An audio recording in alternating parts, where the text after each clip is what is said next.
Hello, my name is Dave Sundin, and I'm proud to be the Liberal candidate for the riding of Windsor West. I believe it's time for change, both at the national level and the local level. We've had a Conservative government for the past 10 years who hasn't listened to the concerns of Canadians on either domestic or international issues, and it's time for that to change. We've also had 13 years of ineffective local representation by the NDP who have failed to deliver jobs and growth to this economy. That's what we need in Windsor West right now. That's what I'll be focused on. We'll start with C-51. So C-51, the Conservatives have told us that rights don't matter, and the NDP have told security doesn't matter.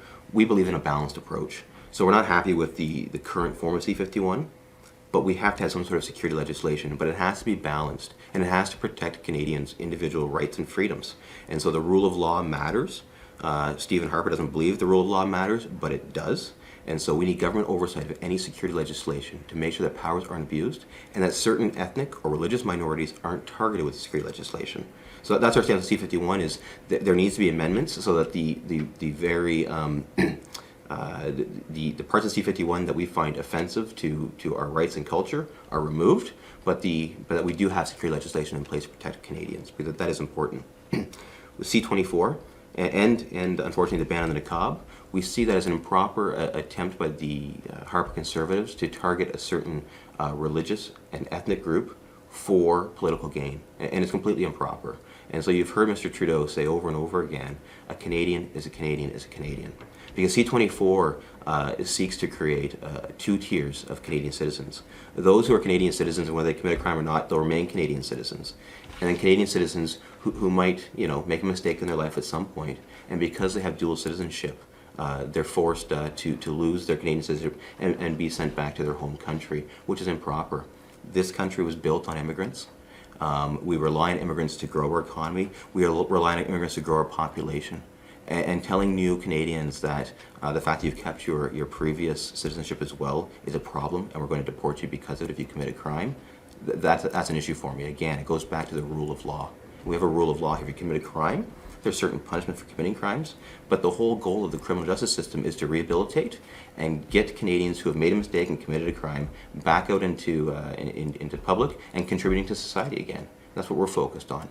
Likewise, the ban on the niqab we see as a straw man that the Harper Conservatives have thrown up to distract from the fact that they've done a terrible job with the economy, they've done a terrible job managing Canada's role in the world stage, and so they're trying to change the focus to the other and make people who wear the niqab scary in some way, and that shouldn't be the case.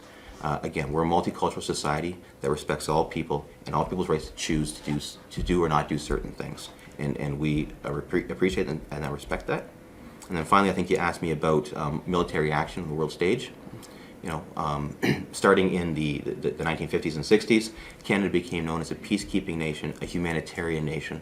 In the past 10 years, we've lost that role in the world stage because the Harper Conservatives have taken a very militaristic stance on everything, whether it's interfering in Russia and Ukraine, whether it's interfering in the Middle East. They've taken a very hardline stance rather than opening dialogue and talking with others about how to resolve these issues. They're joining the Americans in wars abroad, and I'm not a fan of that. The Liberal Party is not a fan of that. And we want to get recommitted to humanitarian aid. What the people in Syria need right now is not bombs being dropped on them, but humanitarian aid and allowing refugees to escape to safety. And that's what we're going to be focused on. We don't have any specific policy right on Iraq itself, but our our broad policy is to reopen embassies and to redevelop relationships with countries that the Harper Conservatives have terminated relationships with. So Iran and Iraq being key examples of that, where I would like to see embassies reopened, diplomatic relationships restored, and start the dialogue again. Because, if we're not talking to each other, we're never going to resolve whatever the perceived issues are. And so it's so important for us to do that. We've also seen the Harper government telling Canadians, if you travel to certain countries, we're not going to provide you with any consular services. We're not going to provide you with any diplomatic services. You're on your own. The Liberal Party doesn't believe in that. Wherever a Canadian travels in the world, if they run into a problem, the Canadian government needs to be there and should be there to help their citizens. Well, unfortunately, we've seen again the past 10 years, the Harper Conservatives have made it very difficult for immigrants to come here, and they've cut funding so that Immigration Canada can't do its job to the best of its abilities. So what we want to see is a number of things. Number one, we want to increase funding in Immigration Canada so they can process applications faster. And we want to give priority, we will give priority to family reunification. So that means a number of things. Number one, it means that individuals already here, their spouses can come immediately. It means faster processing for parents and grandparents. It means faster processing for siblings. So we can get families together again, united here, so you can focus on building a life in Canada, as opposed to being worried about what's going on back home and getting family members out of harm's way or out of some situation back home here with you. We want to see families united and strong here, working together to build a better Canada with us. When you ask the question, I hope that you're not facing any issues on the Canadian side. If certain ethnic or religious minorities are facing issues on the Canadian side, we can address that directly. And that should be an easy solution. The Americans are a little more complex and complicated because they have a completely different mindset. And unfortunately, again, the Harper Conservatives haven't had dialogue with others. They haven't played well with others for the past 10 years.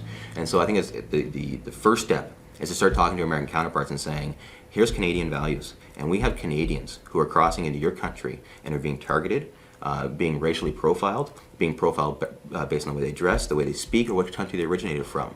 But they're Canadian citizens, and we expect them to be treated like Canadian citizens. And I think we might have to play a little bit of hardball with the United States, and so be it, because no Canadian should be disrespected by our allies.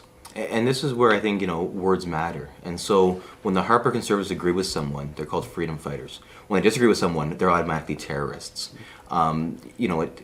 Again, it comes back to how we view our role on the world stage. And the Harper Conservatives have viewed our role as being confrontational and fighting with others. Liberals have always seen our role on the world stage as a middle power, as being a peacemaker and a peacekeeper. And so in order to do that, you've got to talk to all groups. And whether the Harper Conservatives classify someone as terrorist or freedom fighter, we need to talk to them. We need to have open dialogue, and that's been missing for far too long. And so we'll have open dialogue with a number of groups that I think the Harper Conservatives have ignored. And if we're not working with these groups in some way, how can we ever resolve the root problems? How can we ever get to the root of the problems? We can't unless we're talking to every stakeholder. And Lebanese resistance is a stakeholder in a number of theaters in the Middle East. Thank you. So again, I'm Dave Sundin. I'm the Liberal candidate for Windsor West. I hope that I have your support on October 19th to bring real change to the city of Windsor West. I strongly believe that the Liberal Party, our leader Justin Trudeau, has the best policies and platform that this city needs to get back to work, but we also have the best policies and platform to address issues in the Middle East, in foreign affairs, and for immigrants here in Windsor West, including family reunification, focusing on ensuring that C-51 does not unfairly target any ethnic or religious group, ensuring that C-24 is overturned, so there's no such thing as a two-tiered Canadian or a second-class Canadian citizen. Liberals have always fought for and protected the rights of those coming here, and we'll continue to do so. We're proud of our multicultural society, and I thank you for your support.